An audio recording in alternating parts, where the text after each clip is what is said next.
Bonjour chers internautes, merci de suivre votre présentatrice Floriane Doukaga. Nous sommes présentement du côté de l'hôtel le Radisson Blu pour l'atelier régional pour l'éradication des produits du mercure dans le cosmétique. Et nous ne sommes pas seuls, nous sommes accompagnés de Dr Claude Kofi, médecin et expert en santé de l'environnement, santé et produits chimiques. Bonjour Monsieur Kofi. Bonjour Madame. Alors nous sommes au premier atelier organisé à Libreville présentement qui a eu lieu du 20 au 23 janvier 2025. Alors vous en tant que docteur, quelle est votre participation à cet atelier régional? Merci. Notre participation se résume à d'abord nous sommes des parties prenantes dans le cadre de ce vaste programme qui est de lutter contre les produits cosmétiques éclaircissants contenant le mercure et d'autres produits nocifs. Et notre apport est de donner des orientations en matière de prévention pour ne pas que la santé des populations soit menacée. Donc c'est notre rôle dans cet atelier de donner des directives et des orientations pour la protection de la santé des populations. D'accord, nous allons enchaîner avec la toute première question qui est de savoir quels sont les dangers principaux associés à l'utilisation prolongée des produits éclaircissants pour la peau. Oui, merci. Et effectivement, il y a un impact sur la santé des populations en utilisant ces produits.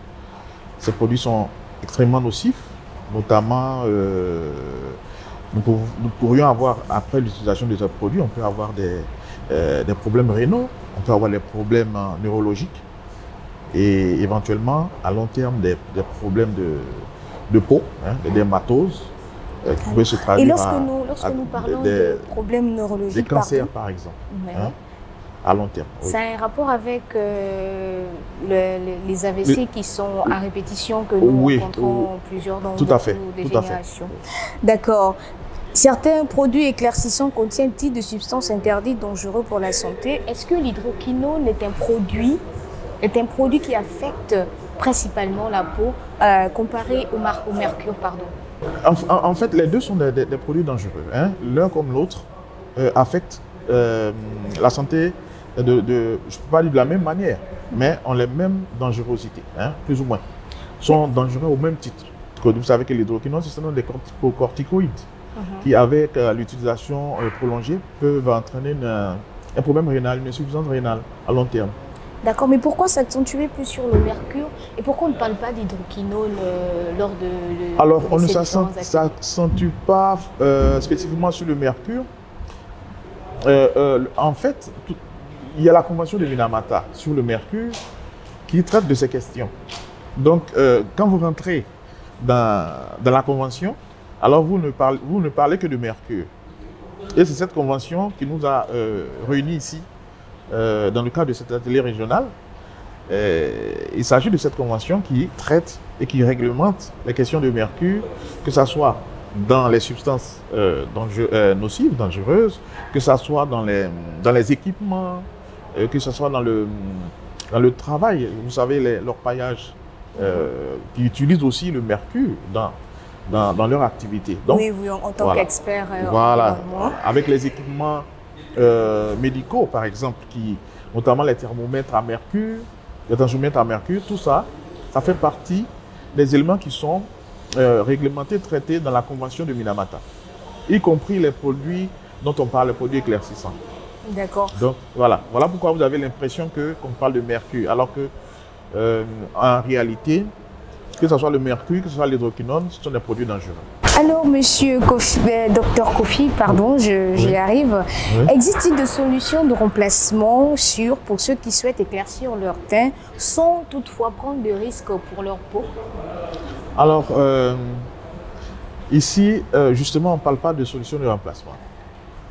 On parle carrément d'élimination des produits éclaircissants contenant du mercure. Vous voyez?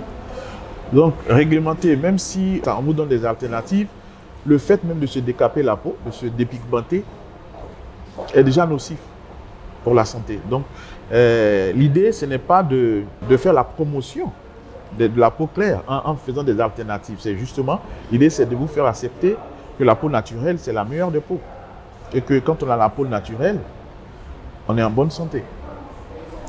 D'accord, lorsqu'on a la peau naturelle, on est en bonne santé. Mais il existe aujourd'hui avec l'arrivée de la mondialisation, par exemple, il y a des influences. Lorsque les plateaux publicitaires font la promotion de leurs produits, il y a une influence surtout sur le continent africain. On se dit que lorsqu'on a la peau blanche, on attire plus principalement les hommes, ou bien on attire des personnes vers soi pour avoir une assurance, on va dire quoi, peut-être totale ou bien considérable pour notre personne. Est-ce que ce sont des... Comment en fait lutter essentiellement, comment sensibiliser efficacement, j'y arrive, les consommateurs au risque associés à ces produits éclaircissants lors de choix de leurs produits de beauté? Comment est-ce qu'il faut les sensibiliser? Parce qu'on a plusieurs fois les gouvernements, les territoires ont eu des sensibilisations, mais qui n'ont certainement pas abouti. Est-ce que cet atelier est là principalement pour éradiquer totalement sur l'utilisation de ces produits composés de mercure et d'hydroquinone? L'atelier, certes, l'atelier a un rôle de sensibilisation, mais c'est plutôt trouver des solutions à cette problématique qui prend de l'ampleur. C'est mondial, hein. C'est mondial, pas que les pays africains, c'est mondial. Alors il y a un problème d'abord l'origine. Il faut trouver l'origine. Ça peut ne pas être ce qui est la réalité. Par exemple, je prends l'exemple, au Gabon n'est pas forcément la même chose en Côte d'Ivoire. Qu'est-ce qui motive les gens à le faire? Alors donc, il y a une approche culturelle, sociale, qu'il faut maîtriser. Alors, pour trouver la source et les causes de ce comportement, parce qu'il y va du comportement des populations. Alors, qu'est-ce qui est à la base de ça?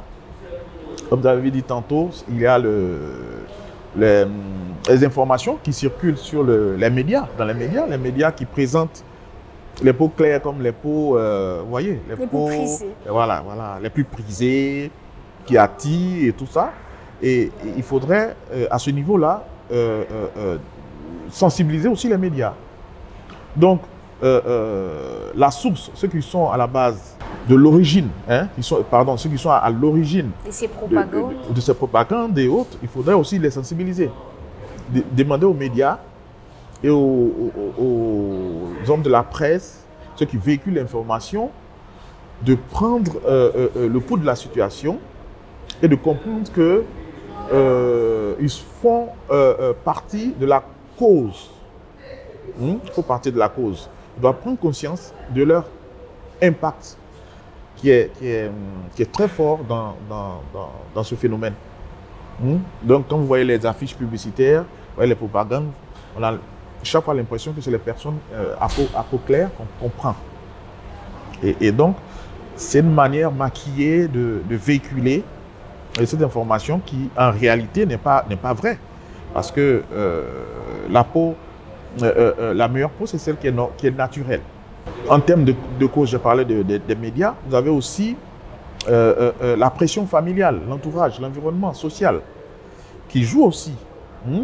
Vous avez, par exemple, les comportements, les femmes qui se sentent plus désirées parce qu'elles ont la peau, d'après elles-mêmes, ma peau est nettoyée, ma peau est se voyez. Donc, elles se sentent plus désirées en ayant cette peau claire. Elle dit qu'elle attire plus les hommes, elle attire plus les... Donc, il y a ce phénomène qui est vraiment culturel. Donc, il y a une mentalité qu'il faut toucher. Mais ce n'est pas facile. Pas facile. Facile là. Ça prendra du temps. Ça prendra du temps parce qu'il s'agit de comportement. Quand il s'agit de comportement, la lutte n'est pas facile. Elle n'est pas très facile. C'est vraiment à long terme. Mais ce n'est pas impossible parce qu'il faut aller à la base. Chez les jeunes filles, par exemple dans les écoles, il faut déjà les éduquer à ça. C'est un plaisir d'avoir participé à cette brève rencontre d'échange sur cet atelier régional qui est bienvenu, qui va permettre de réveiller un peu les consciences qui étaient un peu endormies parce que dans certains pays, il y a eu des législations qui ont été prises Et puis, bon, tout est resté un peu en berne. Donc, il faudrait réactiver tout le mécanisme de prévention, de lutte contre ces produits dangereux pour la santé. D'accord. C'est sur ces mots que nous prenons fin à cette interview avec Dr Kofi qui nous rend visite du côté du Gabon pour la télé régionale de lutte contre les produits à composition de mercure et d'hydroquinone. Merci de nous avoir suivis sur News Live et restez connectés. Merci.